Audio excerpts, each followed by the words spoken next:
अरे वो देखो, वो घर आने वाला है, उसकी तरफ देखना भी मत। हाँ अरे मैं तो जोर से भाग लूंगा आंखें बंद करके बस। हाँ, और फिर कहीं गिर जाएगा टकरा के। तो फिर मैं करूं क्या? जब भी उस घर की तरफ देखो तो वही एक अजीब सी परछाई डांस करती हुई। चलो चलो। अरे अरे वो देखो, 2 दिन से वो आदमी एक ही जगह पर खड़ा है। अरे आदमी नहीं है, आत्मा है, आत्मा।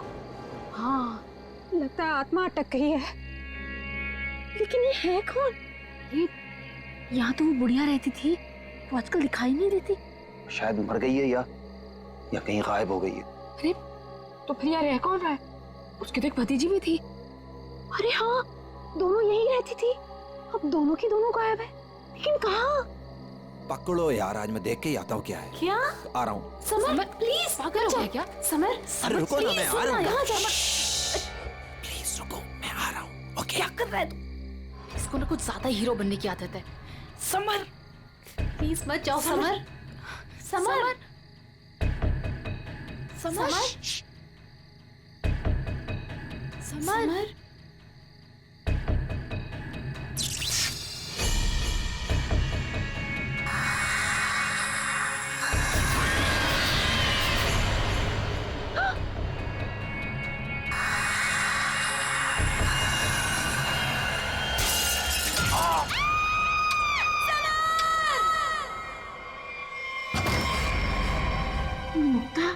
क्या हुआ बेटा? हमने वो गूंज महल वाला रास्ता पकड़ा था और वो बेवकूफ समर वो महल के अंदर चला गया था। अरे पर तुम लोग उस रास्ते गए क्यों? बेटा सबर तो ठीक है ना? माँ, किसी ने अंदर से उस पे फूलदान फेंक कर मारा। हम लोग भागकर वहां से आ गए। मैंने गिनी और सबर को बोल दिया कि अब से हम उस रास्ते से कभी नहीं जाएंगे। अच्छा किया बेटा, गूंज महल से दूर रहना ही अच्छा है। आ गए? अरे कहाँ दिन भर आवारागर्दी करता फिरता है तू? भैया घर की हालत देखो क्या हो गई है। माँ की बीमारी की वजह से लोन लेने की नौबत आ गई है। ऐसे फालतू घूमने से अच्छा कोई नौकरी क्यों नहीं ढूंढ लेते? नौकरी मिल गई है मुझे। अच्छा? कौन सी बेटा, कहाँ नौकरी मिली तुझे?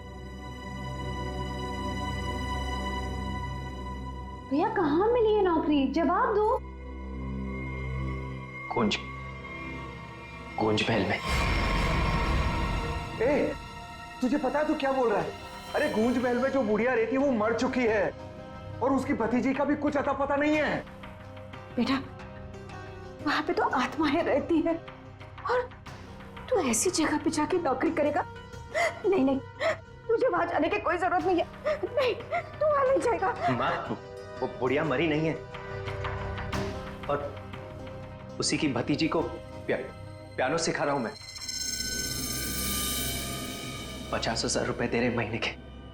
50,000? म्यूजिक सिखाने के इतने सारे रुपए?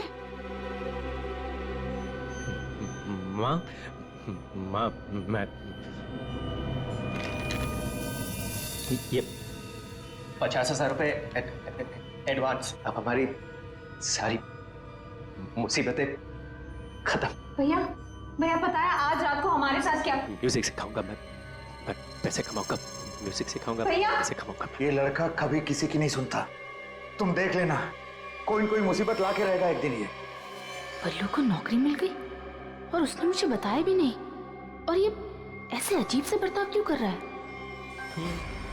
वो देखो देखो कैसे कैसे अपने आप से बातें कर रहा है। पता नहीं किससे बातें करते रहता है। ऐसे। बल्लू, बल्लू। हाँ हाँ हाँ, मुझे जाना होगा समर। बल्लू हमारी बात तो सुनो। मुझे काम के लिए लेट हो रहा है। गूंज महल में मेरा इंतजार हो रहा है। बल्लू बल्लू, मेरी बात सुनो, वहां मत जाओ। मैं नहीं जानता कि तुम क्या कर रहे हो, लेकिन वहां जाने का खतरा है। ये देखो मेरे साथ क्या हुआ है।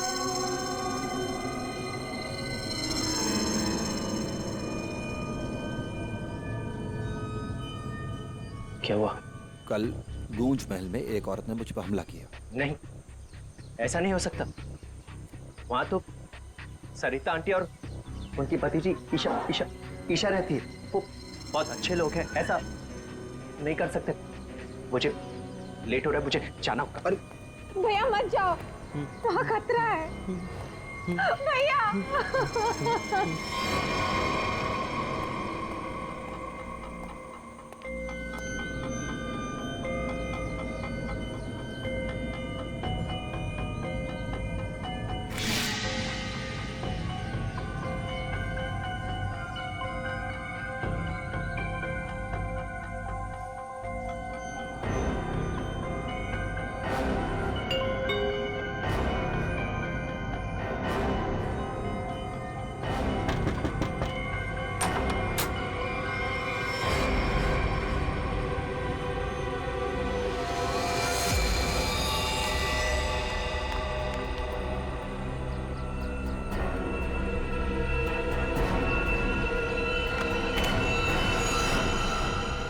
मैंने तो इस लड़के से सारी उम्मीद ही छोड़ दी है। पता नहीं कैसी नौकरी है भी या नहीं। देख, मेरा बेटा आया होगा, देख तो।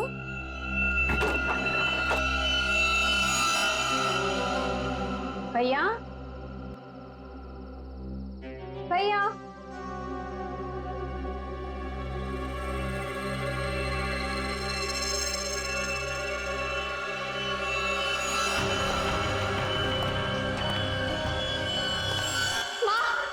माँ कोई यहाँ बल्लू का टिफिन छोड़कर चला गया।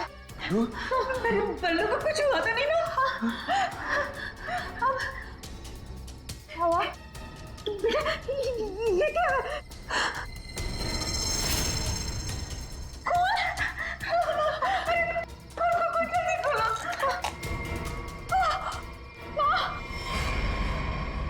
ये है वो गूंज महल जहाँ पे आपका बेटा बलविंदर यानी बल्लू कल आया था और उसके बाद से वो वापस नहीं आया।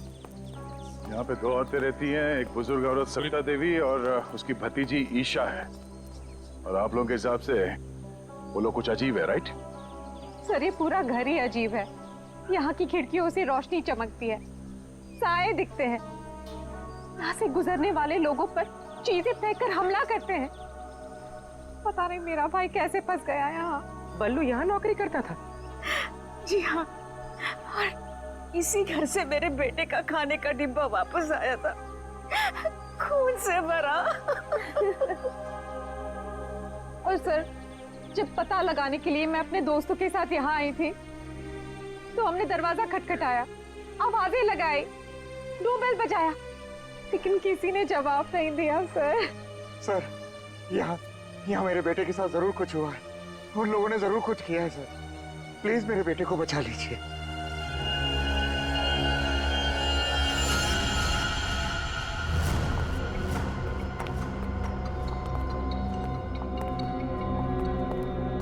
कोई है? क्या तो कोई दिख नहीं रहा?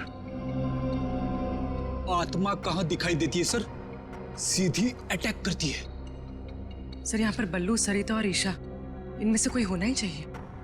सरिता जी हैं भी या नहीं किसी को कुछ नहीं पता सर। लोग तो यहाँ तक कह रहे हैं कि सरिता जी की मौत हो चुकी है। यहाँ हुआ तो है कुछ।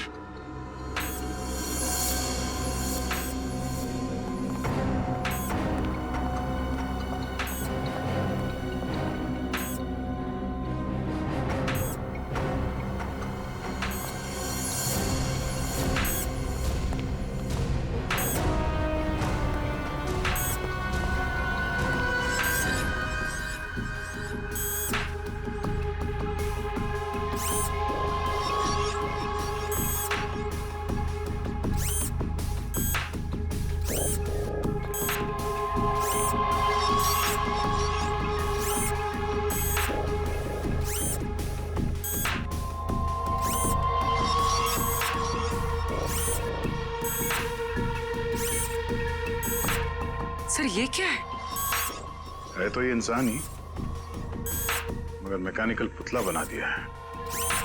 खुद ताली बजा रहा है।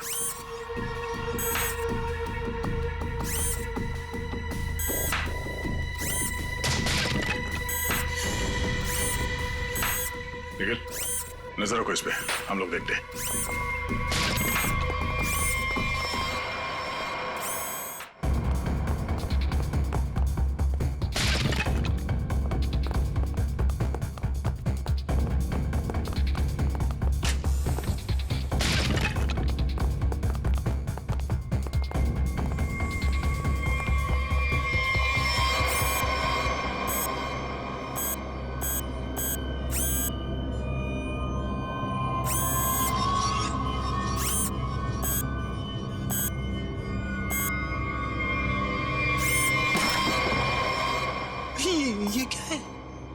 कुछ हिस्सा कुछ है। इसके एक्शन और मूवमेंट्स देखो कितने मैकेनिकल है।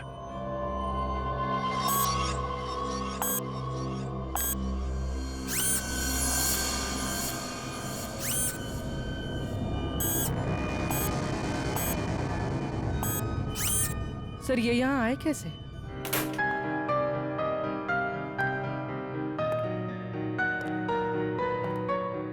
बलवंत,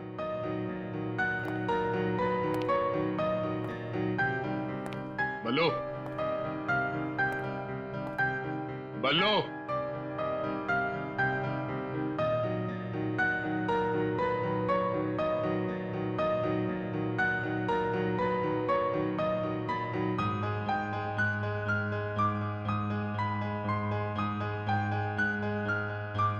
बात नहीं करनी।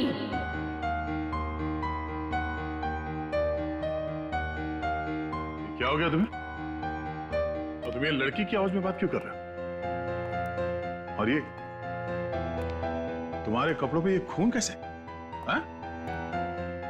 बल्लू इधर देखो, मैं तुमसे कुछ बात कर रहा हूं, मेरी तरफ देखो।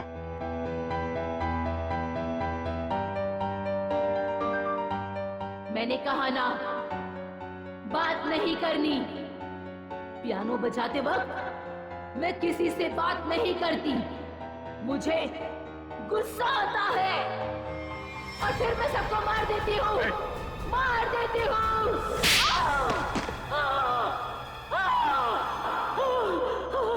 बल्लू, हाँ? बल्लू, एक्सक्यूज मी, कौन हो तुम? तुम कौन हो? हाथ ऊपर।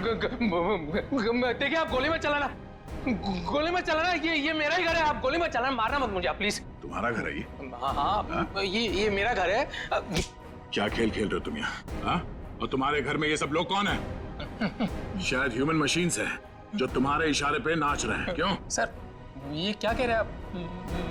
मैं नहीं जानता सर मेरी कंसर्न क्या आपको बताता हूँ सर। ये मेरा घर है और यहाँ पर जो है ना सर, मेरी सरिता आंटी और मेरी एक कजिन है ईशा, वो रहती है सर। वो कैसी है वो देखने के लिए आया था सर मैं। That's my only concern. ये कौन है मैं नहीं जानता। आप कौन? सीआईडी। सीआईडी? मेरा नाम आकाश है। मैं सूरत में रहता हूँ सर, और यहाँ पर है ना हर 2-3 महीने में एक बार आता रहता हूँ। सर प्रॉब्लम क्या हुई मैं आपको बताता हूँ। उनका फोन है ना स्विच ऑफ आ रहा था, तो मुझे पता नहीं चल रहा था कि क्या हुआ है। और फिर अब यहाँ पर आकर देखता हूँ तो आपको यहाँ पर ये इसके शर्ट पर खून लगा है सर। मेरी आंटी और ईशा को इसने कुछ किया तो नहीं ना सर? इसने मार तो नहीं डाला ना उन्हें सर?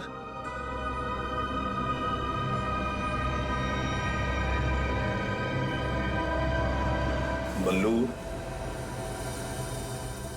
बल्लू तुम सुन रहे हो? मैं तुमसे बात कर रहा हूं।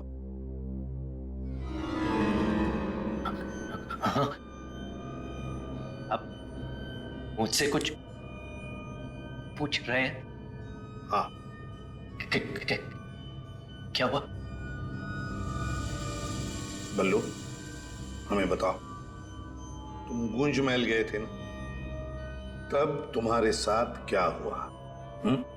क्या हुआ तुम्हारे साथ? कुछ महल। तुम ईशा को म्यूजिक सिखाने गए थे ना वहां पे क्या हुआ था? सरिता और ईशा कहाँ हैं? सर मुझे समझ नहीं आ रहा है कि आप लोग इसे इतना प्यार से क्यों पूछ रहे हैं? He is a criminal। Sir इसी ने मेरी आंटी और ईशा को कुछ किया है, और वहां पर आपको जो इंसानी पुतले मिले थे ना, सब इसी का किया जा रहा है। शक तुम्हारे ऊपर भी है। तुम्हारे घर में मौत का खेल चल रहा था और तुम्हें मालूम तक नहीं।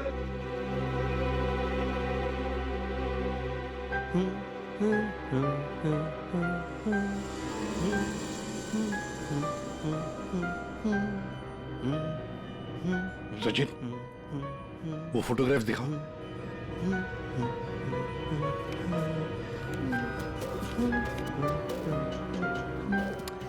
इन तस्वीरों को ध्यान से देखो, बताओ कौन है ये लोग और इनका ये हाल किसने किया?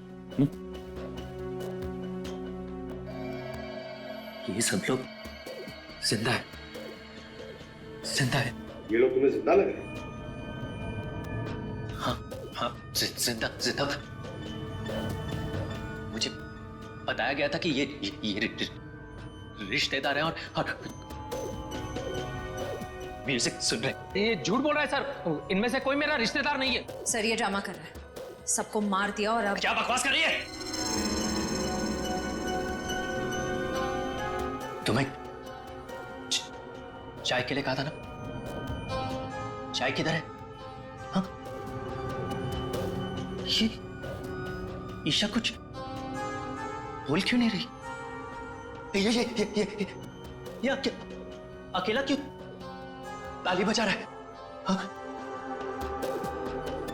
मम्मी को बोल देता हूं, रुकूं या भाग जाऊं? कितना बड़ा और डरावना घर है।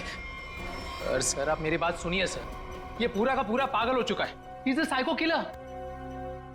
बबलू क्या हुआ था कल जब तुम ईशा को म्यूजिक सिखाने गए थे? कुछ याद है वहां पे क्या हुआ था? हा? क्या हुआ था वहां पे?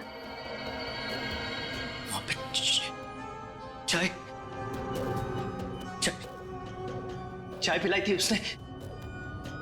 हाँ बराबर, चाय चाय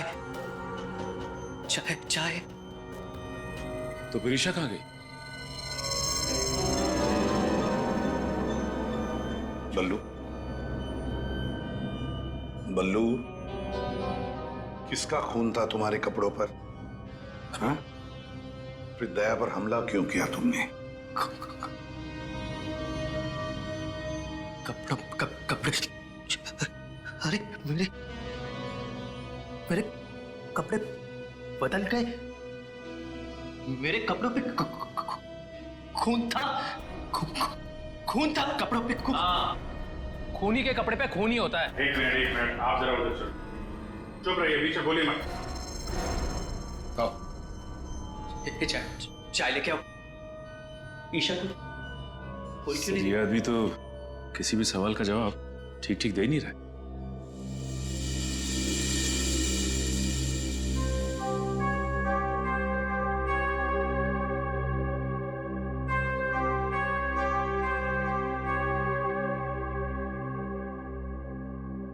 अभिजीत, इस बल्लू की मेडिकल जांच करवाते हैं, पता तो चले ड्रामा कर रहा है या वाकई इसके दिमाग के साथ कोई प्रॉब्लम है।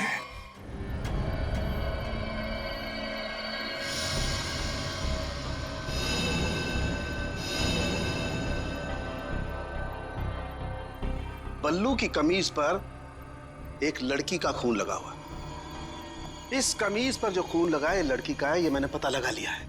ये रही उसकी डीएनए रिपोर्ट। अब मैं आपसे सिर्फ ये जानना चाहता हूं कि ये जो लड़की मरी है ये कौन है और इसे किसने मारा? इसे आपने मारा है? नहीं? या फिर इसे आपने मारा है? नहीं? या फिर इसे तुमने मारा?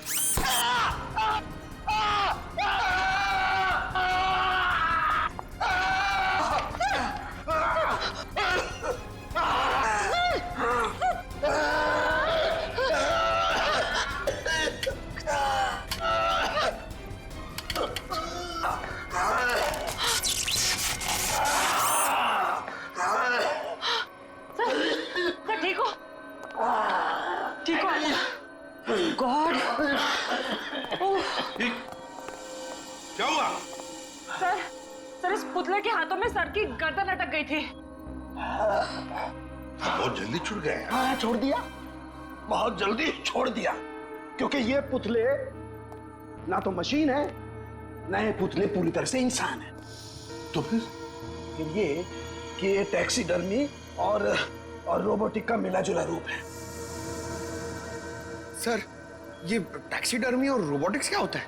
पंकज, टैक्सीडर्मी एक कला है जिसमें जानवरों की खाल को एक खास किस्म के केमिकल में प्रिजर्व करके उनमें भूसा भर करके उनको एक आकार दिया जाता है। इन तीनों के साथ भी ऐसा ही किया गया है। इंसान की खाल को केमिकल में प्रिजर्व करके लकड़ी के पुतलों पर चढ़ाया गया है। लेकिन सर ये सब करना तो गैर कानूनी। खूनी गैर कानूनी काम ही तो करता है।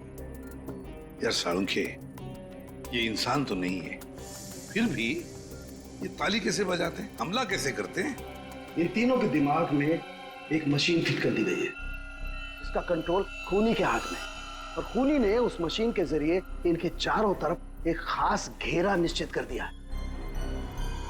कोई भी इंसान उस घेरे के अंदर आकर के कोई मूवमेंट करता है, ये चालू हो जाते हैं, अपना काम करने लगते हैं। एक्टिव हम लोग भी तो आसपास घूम रहे हैं डॉक्टर साहब। नहीं, इन तीनों की मशीन को मैंने डीएक्टिवेट कर दिया था। वहां उस पीछे वाले में कुछ गलती रह गई। अब बॉस, और ये एक्टिविटी इनकी मेमोरी में पहले से फिट है। और इतना ही नहीं बॉस, इनके अंदर और भी बहुत कुछ है। आओ दिखाता हूं। ये देखो, लकड़ी का बुरादा, कॉटन और उसके ऊपर इंसान की चमड़ी। बनाने वाले ने तो बना दिया बॉस, लेकिन वो भूल गया कि इंसान की चमड़ी में और जानवर की चमड़ी में एक खास फर्क होता है। इंसान की चमड़ी जानवर जैसी मोटी नहीं होती है, इसीलिए उसे कितना भी केमिकली ट्रीट कर लो, कितना भी केमिकल में डाल लो, वो इंसान की चमड़ी जैसी नहीं रह सकती है। इसीलिए इनकी चमड़ी जो है जगह जगह से सिली हुई। फिर भी टिक नहीं रही है। और दूसरी बात, ये सारी चमड़ियां ज्यादा पुरानी नहीं है, बस कुछ ही दिन पहले इन्हें मारकर निकाला गया है। पर उस घर का तो कोना कोना छान मारा गया था, एक भी ऐसी लाश नहीं मिली जिसकी खाल उधेड़ दी गई हो। वो कहीं और बनाता है ये ह्यूमनॉइड, अपने घर पर नहीं। तीनों की कोई मिसिंग रिपोर्ट नहीं है, कोई आईडी वगैरह नहीं मिली। है कौन ये लोग? तारिका जी, ये जो कपड़े पहने थे इन लोगों ने, उनसे कुछ पता चला आपको? कुछ खास नहीं, तीनों के कपड़े से बस एक लेबल मिला है, किसी टीएल टेलर का लेबल है। TL Taylor?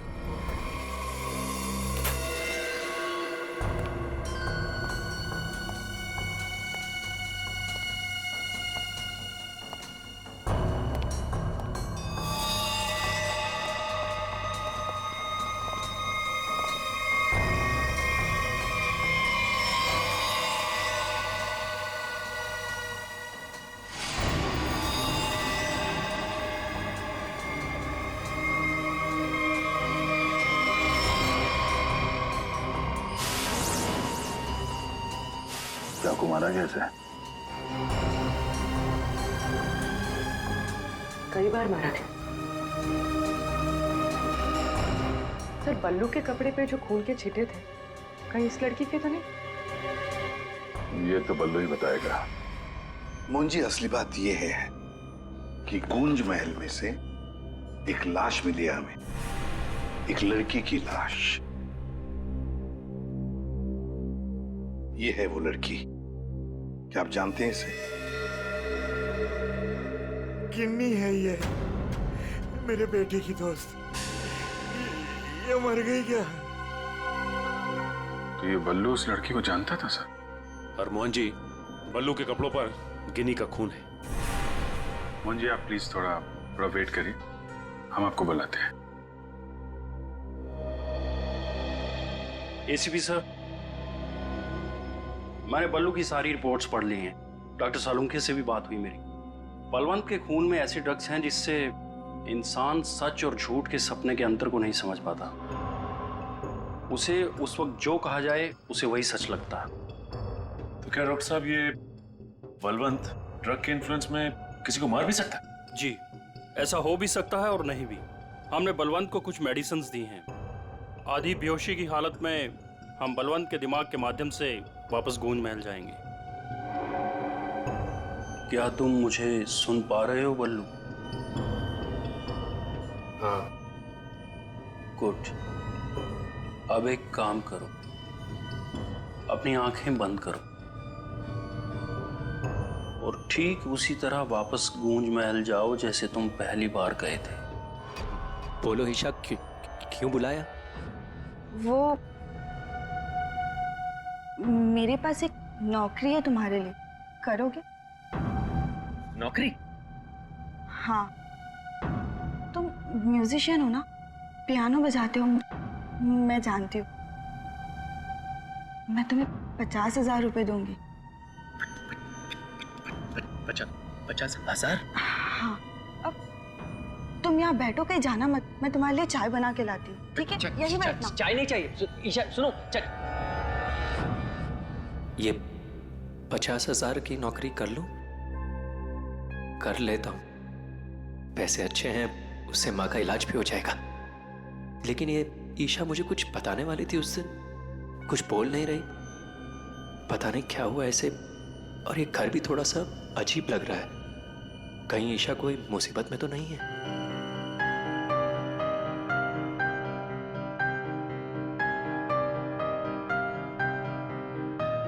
शायद यही ईशा की आंटी है, Sarita ji. Excuse me ma'am. Hello. अच्छी ट्यून है।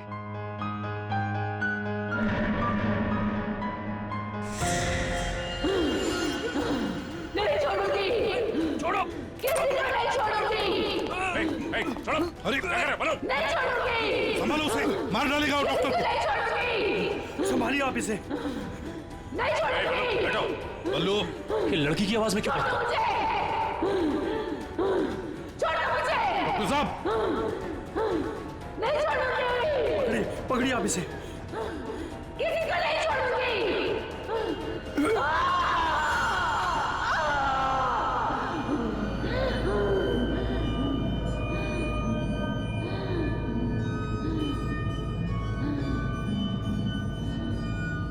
नहीं छोड़ूंगी, अब किसी को नहीं छोड़ूंगी। पुतला बना दिया, परेशान कर दूंगी।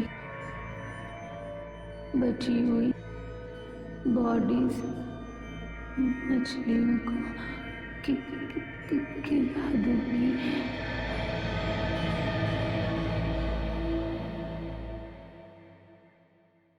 डॉक्टर साहब, क्या हुआ क्या है इसे? हाँ? ये इसे अचानक से औरत की आवाज में क्यों बात करता है? जब तक बल्लू पियानो तक नहीं पहुंचा था तब तक ये ठीक था, लेकिन जैसे ही इसके दिमाग में पियानो की आवाज सुनाई दी, ये कोई और बन गया। आपके कहने का मतलब है कि पियानो की आवाज सुनते ही ये बल्लू अपने आप को खूनी औरत समझने लगता है। मतलब ये किसी के वश में है, किसी ने हिप्नोटाइज किया है इसे। क्या लगता है आपको डॉक्टर साहब? हाँ, ये टेलर्स का पता चल गया सर, जिसने तीनों मानव मशीन के लिए कपड़े बनाए थे सर। अच्छा, टी.एल. टेलर्स।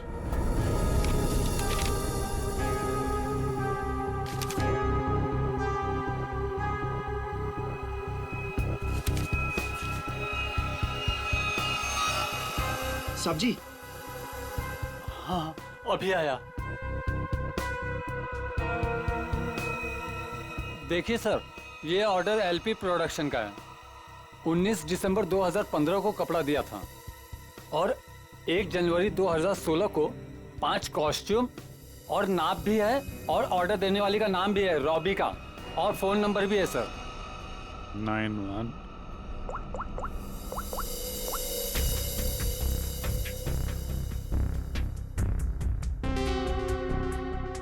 सर, फोन बंद है। कोई बात नहीं, इस फोन की लास्ट लोकेशन ट्रेस करो और कुंडली निकालो इस रॉबिका की। सर। हाँ साळुंखे साहब। अभिजीत, इन ह्यूमनर्ड्स में हमें भूसे के साथ साथ 2 और खास चीजें मिली हैं। एक तो एक खास कागज के टुकड़े, ऐसा कागज जिस पर न्यूज छपती है, अखबार में काम आने वाला कागज, और दूसरा समुद्र के नमक के कुछ अंश। Thank you very much Salunkhe साहब। क्या हो सर? एक कारखाना ढूंढो जहां पे अखबार को छापने का कागज बनता, और वो जगह समंदर के करीब हो।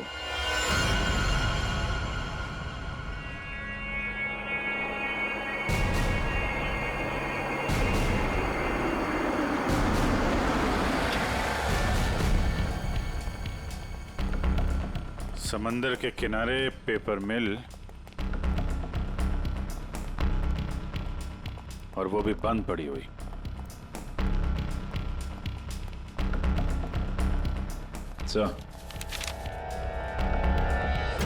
सर यहाँ पे ये पेपर और ये पेड़ की छाल और वहां पर कपड़े, यहाँ तो हर वो चीज मौजूद है जो मानव मशीन के अंदर भरी गई है। सर हो सकता है उस क्रिमिनल के काम करने की जगह यही हो जहां वो पुतले बनाता था। क्या पता वो अभी भी कहीं आसपास ही हो। मगर वो जगह कहाँ है? यहाँ तो सिर्फ पुतले में भरने का सामान है ना। वो टैक्सी डमी की जगह और वो रोबोट बनाने की जगह वो कहाँ है? पुतलों में भरने का सामान यहाँ है तो वो जगह भी यहीं कहीं होगी। ढूंढो।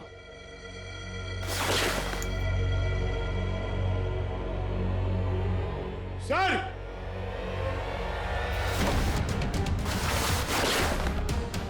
सर! My God.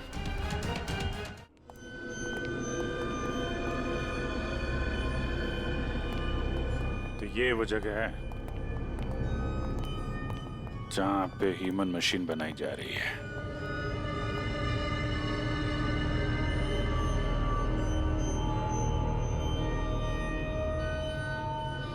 ये देखो,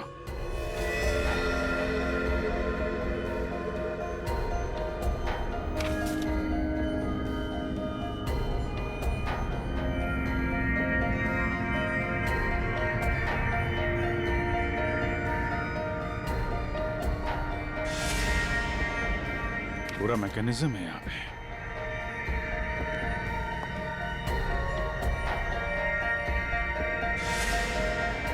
सर! हाँ? सरिता जी का रोबो। Oh no.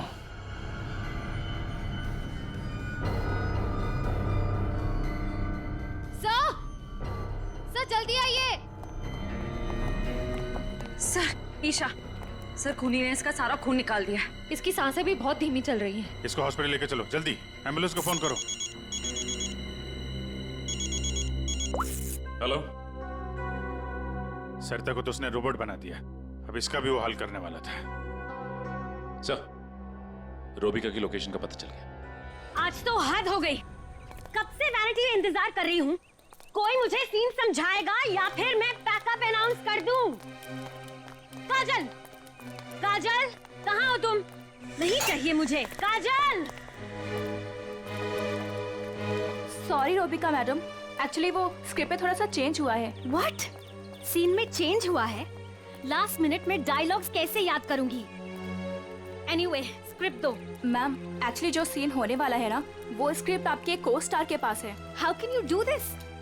तुमने स्क्रिप्ट मुझसे पहले को स्टार को दे दी। तुम जानती हो ना मैं कौन हूँ। शो क्विट कर दूंगी 1 मिनट में। टीआरपी नीचे और शो बंद। बोलो, क्विट करूं? एनीवे, कहाँ है वो को स्टार? मैम, वहाँ आपका नया को स्टार आपका वेट कर रहा है। ओके, अभी मजा चखाती हूँ उसको।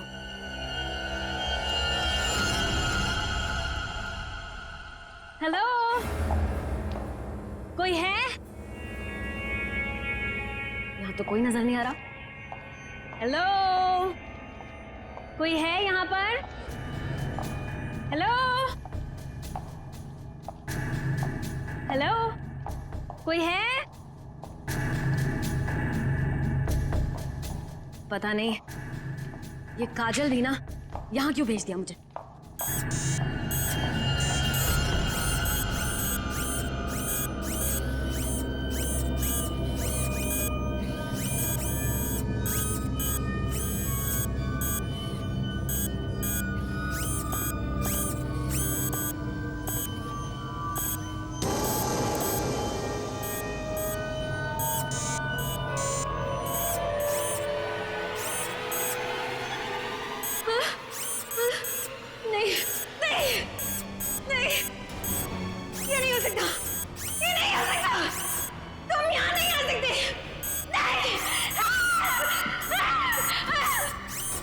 Hello miss Rubika.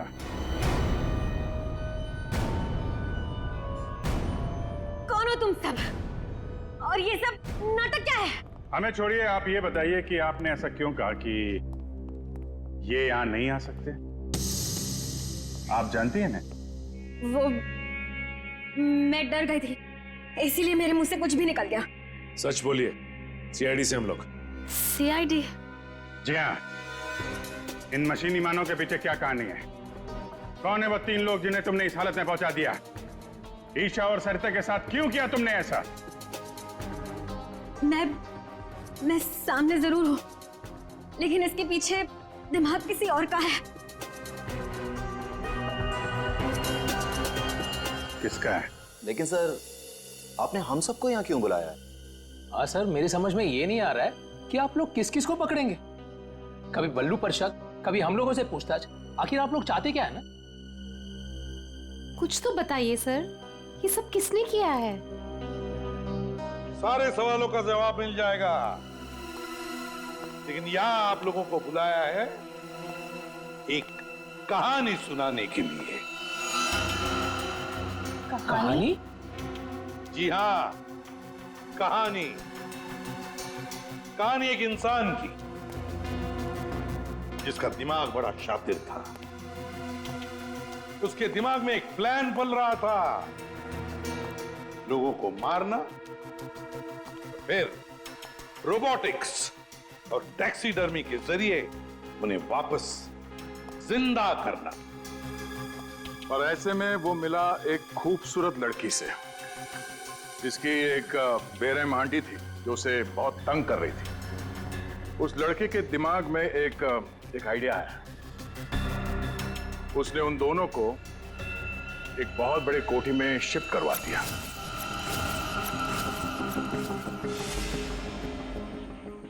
Thank you so much. और फिर उस लड़के ने उस सुंदर सी लड़की को पहला झटका दे ही दिया। उसने उस लड़की की आंटी को मार डाला, इसी घर में। इस तरह लड़की की आंटी बन गई इस लड़के का पहला कामयाब आविष्कार। उसके बाद में उसने कुछ लोगों को और भी अपने एक्सपेरिमेंट का निशाना बना दिया। और हैरानी की बात यह है कि वो सब उसके वो दोस्त और कलीग्स थे जो उसके साथ विदेश में काम करते थे। अब हुआ ये कि ये लड़की इस लड़के से बहुत डरने लगी, और फिर उससे बचने के लिए उसने अपने और एक दोस्त की मदद मांगी। ऐसे रो मत, मैं हेल्प करूंगा तुम्हारी।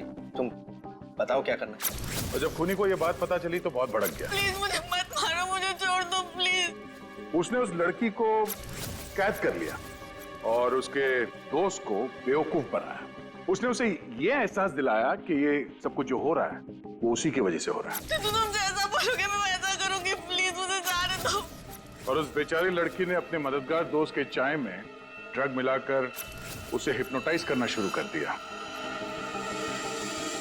मैं जैसा बोलूंगी तुम वैसा ही करोगे, मेरी हर बात मानोगे तुम, है ना? दिलचस्प कहानी। सर, ये कहानी तो इस घर की और बल्लू की है। हाँ, सरिता, ईशा और उस खूनी की कहानी है ये। लेकिन सर, वो खूनी कौन है? वही तो, खूनी कौन है कौन खूनी?